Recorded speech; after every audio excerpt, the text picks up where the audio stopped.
पूर्व सांसद राजन सुशांत बोले, तीसरे विकल्प की तलाश में प्रदेश की जनता। बीजेपी व कांग्रेस से तंग आ चुकी है राज्य की जनता। बोले, आगामी विस चुनाव में लोगों को देंगे सशक्त विकल्प। 68 सीटों पर चुनाव लड़ेंगे नया क्षेत्रीय दल। साथ ही संपर्क में राज्य का बड़ा वृद्धिजीवी वर्ग। सुशांत बोले, कोरोना से निपटने में सरकार नाकाम। साथ ही बोले कि स्वास्थ्य विभाग में हुए करोड़ों के घोटाले। पूर्व सांसद राजन सुशांत ने कहा कि हिमाचल प्रदेश की जनता राज्य में तीसरा विकल्प की तलाश में है। प्रदेश की जनता भाजपा व कांग्रेस से तंग आ चुकी है। राजन सुशांत आज नाहन में मीडिया से रूबरू हुए। पत्रकारों से बात करते हुए राजन सुशांत ने कहा कि प्रदेश की मौजूदा सरकार हर मोर्चे में विफल रही है और लोगों की उम्मीदों पर खरा नहीं उतर पाई। उन्होंने कहा कि प्रदेश में बेरोजगारी सबसे बड़ी समस्या है और मौजूदा में करीब 12 लाख लोग बेरोजगार हैं। उन्होंने कहा कि सही मायने में ना तो बीजेपी और ना ही कांग्रेस प्रदेश का विकास कर पाई है। यही कारण है कि प्रदेश की जनता तीसरा विकल्प चाहती है। राजन सुशांत ने कहा कि आगामी विधानसभा चुनाव में एक अच्छा विकल्प प्रदेश की जनता को दिया जाएगा और राज्य की सभी 68 सीटों पर नया क्षेत्रीय दल चुनाव लड़ेंगे। उन्होंने कहा कि प्रदेश का एक बड़ा बुद्धिजीवी वर्ग लगातार उनके संपर्क में है और ऐसे लोगों से संपर्क साधने के लिए वह पूरे प्रदेश का दौरा कर रहे हैं। राजन सुशांत ने कहा कि कोरोना काल में प्रदेश सरकार लोगों को राहत देने में नाकाम साबित रही है। उन्होंने कहा कि प्रदेश सरकार की नाकामी के चलते मौजूदा में प्रदेश में लगातार कोरोना संक्रमण के मामले बढ़ते जा रहे हैं और सरकार की नाकामी के चलते आज जनता आर्थिक तंगी से जूझ रही है। उन्होंने कहा कि कोरोना के बीच हेल्थ विभाग में बड़ा घोटाला सामने आना शर्मनाक बात है। उन्होंने कहा कि करोड़ों रुपए के घोटाले इस दौरान हुए हैं, जिसकी आने वाले समय में परतें खुलेंगी। हेल्थ स्कीम को लेकर राजन सुशांत ने मुख्यमंत्री जयराम ठाकुर पर सवाल उठाए।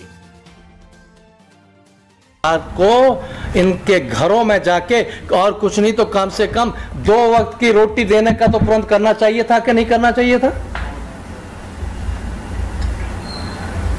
सरकार से मैं मांग करता हूं श्वेत पत्र जारी करे। हिमाचल प्रदेश में सरकार ने अपनी ओर से इन सारे गरीब लोगों को, जिनके घरों में रोटी के लाले पड़ गए थे लॉकडाउन के अंदर, उनको उनका पेट भरने के लिए क्या क्या किया है, मुझे आंकड़े चाहिए। हर ब्लॉक के, हर पंचायत के पता लग जाएगा। जो थोड़ा बहुत शोर शराबा मचाया वो एनजीओस ने किया, प्राइवेट संस्थाओं ने किया, लोगों ने किया, धार्मिक भावनाओं से किया। सरकार बड़ी चतुर बनी, उनको कहा आप सीधे नहीं देंगे। वही राशन, वही पैसा, वही चीजें तहसीलदार के द्वारा, एसडीएम के द्वारा सरकारी खाते में डाल दी गई हैं। चलिए वो आगे तो आगे क्या किया आपने? इन्होंने एक काम बड़ा किया है जिसको परमात्मा भी माफ नहीं करेगा। इनको जिंदे जी तो जनता नहीं करेगी, मरने के बाद परमात्मा भी माफ नहीं करेगा। अत्याचार किया है। जिस समय में अपने प्रदेश की जनता को मेडिकल की जरूरत थी, इनके टेस्ट की जरूरत थी, ऐसे समय में इस सरकार ने हेल्थ में स्कैंडल किया है। अब जानते हैं, एक छोटी सी ऑडियो कैसेट फंसी है अभी तो, बाकी तो बहुत बड़ा स्कैंडल है। 5 लाख का स्कैंडल नहीं है, 5 लाख तो एक बीमारी पकड़ी गई है। अरे 5 लाख के स्कैंडल की खातिर डायरेक्टर हेल्थ जेल नहीं जाया करते। 5 लाख के स्कैंडल की खातिर सत्ताधारी दल के अध्यक्ष को इस्तीफा नहीं देना पड़ता। समय आएगा हम बताएंगे कितने करोड़ों का स्कैंडल है। ये करोड़ों का स्कैंडल जयराम जी आपकी सरकार ने किया है, आपके हेल्थ डिपार्टमेंट ने किया है।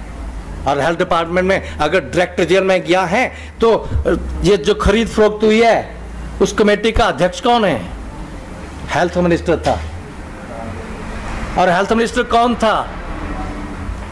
जयराम जी। अब जरा फाइलें देखो, आपको भूल तो नहीं गया? आप खुद ही तो स्वास्थ्य मंत्री थे उस समय। जिस आरोप में डायरेक्टर हेल्थ जेल में गया है, क्या उसी आरोप में हेल्थ मिनिस्टर पर कार्रवाई नहीं होनी चाहिए थी? करने वाला हेल्थ मिनिस्टर जयराम ठाकुर और उसकी जांच बिठाने के लिए पावर रखने वाला, विजिलेंस करवाने वाला मुख्यमंत्री जयराम ठाकुर, और क्लीन चिट देने वाला भी खुद मुख्यमंत्री जयराम ठाकुर। न्याय का सिद्धांत है, जिसके ऊपर कोई आरोप लगता है, आरोपी कभी भी अपना फैसला खुद नहीं किया करते, ये न्यायपालिका का सिद्धांत है। हमने उस वक्त भी मांग की थी, जयराम जी आप सच्चे हैं, अगर आप कहते हैं मैं भ्रष्टाचार को सहन नहीं करता तो तुरंत इस्तीफा देना चाहिए था। ये भारत देश है।